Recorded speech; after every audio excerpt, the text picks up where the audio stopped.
The comfy cows. These corrals in Temple Creek are always so pretty. So as a new real estate agent, I've been doing it for like almost 5 weeks now, but I haven't made $1 yet because you don't make money until you sell houses. So I try to set aside at least 2 days a week to drive a silage truck if they need me.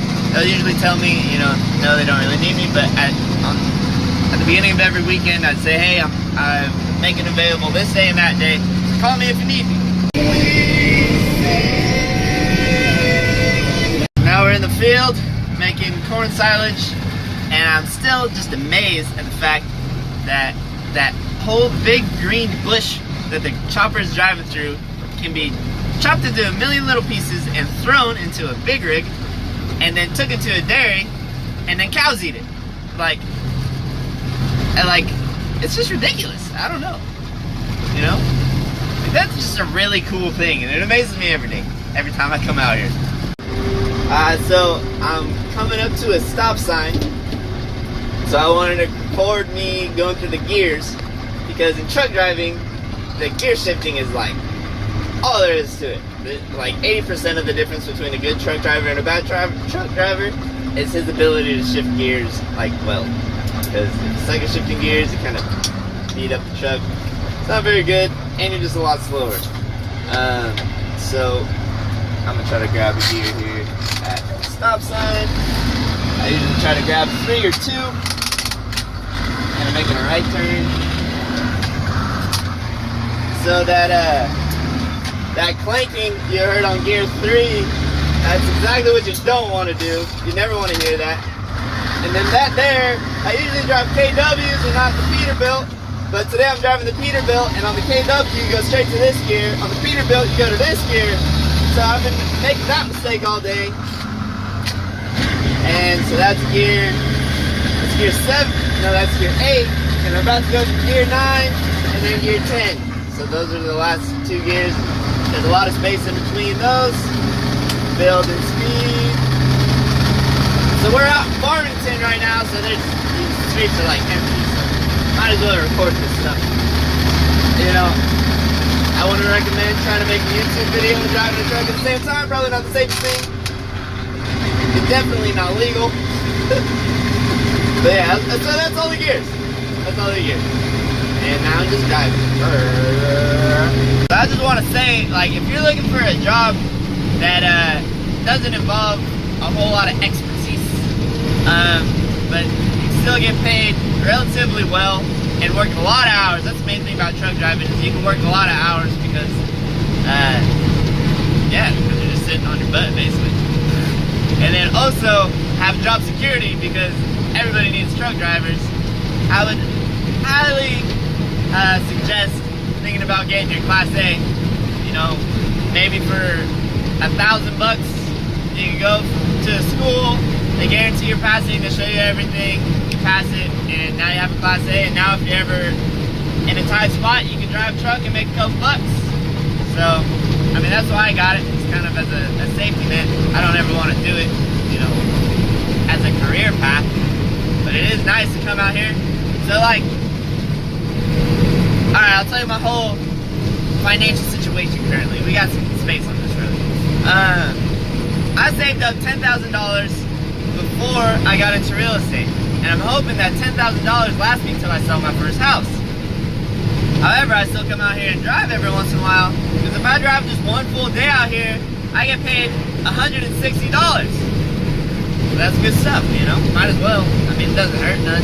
And it gives me a chance to read my audiobooks and think and really kind of figure out what I'm doing and come up with new ideas. So yeah, that's another thing. When I'm driving a truck, I'm either listening to CALLME or listening to audiobooks. And so currently, I'm listening to The Warrior Within.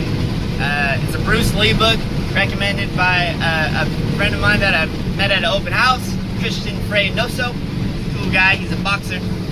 I gotta grab. So, sometimes driving a silage truck turns into lead generation.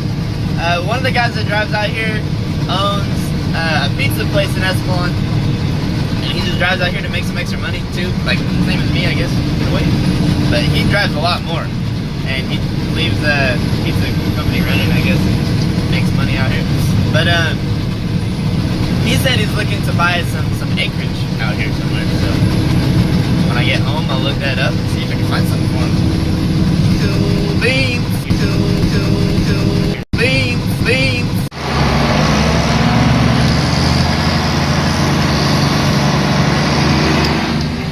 Yeah, all that corn that was just chopped up, you put it into this big pile at the dairy, and then cows eat it. Pretty crazy. I just took my 5-hour energy, 12 in the afternoon. I'm ready to go.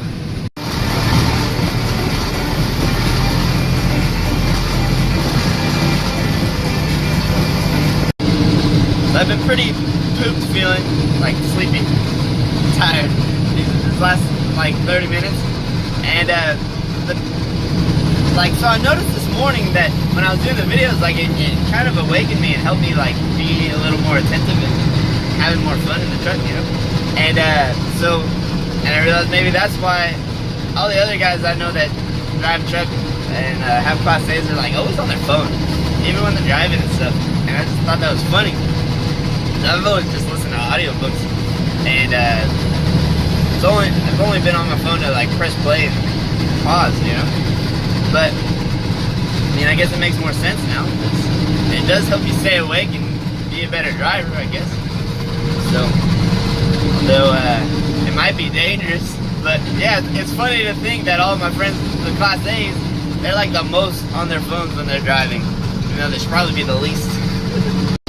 So to break down my activities for the day in a truck, it's basically 60% audiobooks, 20% Christian music,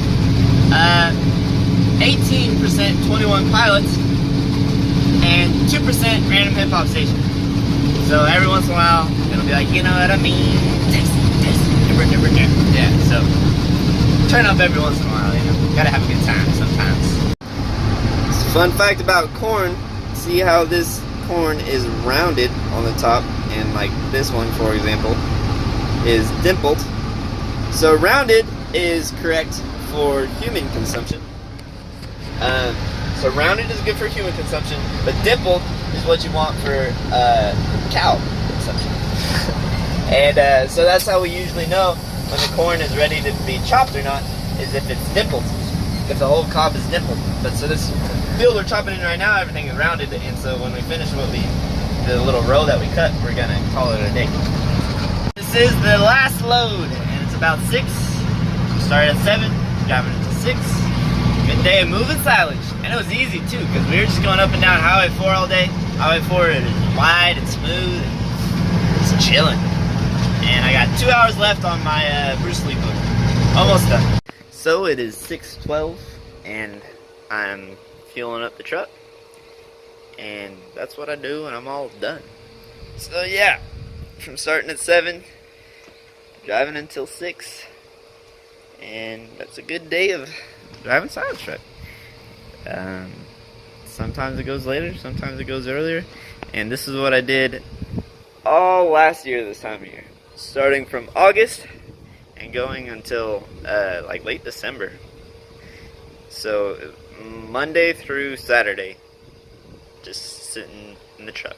Well, like, so the first month I changed a lot of tires and washed a lot of trucks, and then the last month I did the same.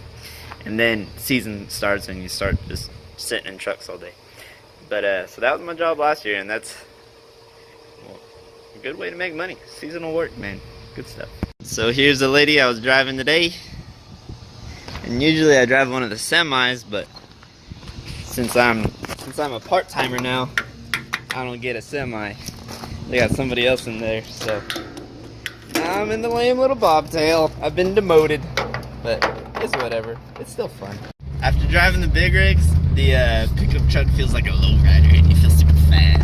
It's pretty cool little sensation after driving a big truck all day.